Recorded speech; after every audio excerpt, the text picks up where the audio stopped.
A North County soccer field is turning into a battlefield. Two separate youth soccer leagues are competing for one city park, and the city has to pick sides. 10 News reporter Joe Little reveals the hefty price tag one league says it will have to pay now that it has been bumped out.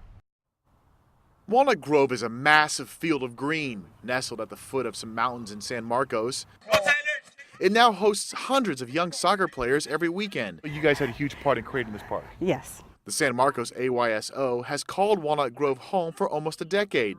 Commissioner Joanne Shannon says the league invested about $100,000 in the city park during that time.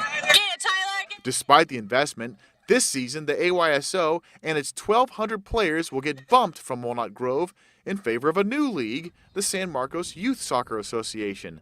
San Marcos Community Services Director Buck Martin says the new league has more players and the park is still a public park, not an AYSO park. The bottom line is that we're trying to serve the entire community and meet the needs of the organizations that are serving the most citizens. Shannon says the AYSO will play its games at 3 different San Marcos locations instead of the one. But this is going to be a big financial burden on AYSO. Shannon also says it's going to cost thousands of dollars to move equipment like these gigantic goal frames back and forth between the 3 new parks. We're going to have to get a storage facility for our easy-ups, our tables, our chairs. She says that money will have to come from other important programs. We provide a lot of scholarship money for kids who can't afford to play. Martin says the leagues will switch every season, bringing the AYSO back to Walnut Grove next year.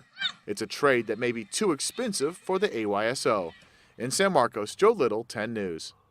The city has created a youth sports council to tackle issues like Walnut Grove in the future. It says it will review the park plans in another couple of years.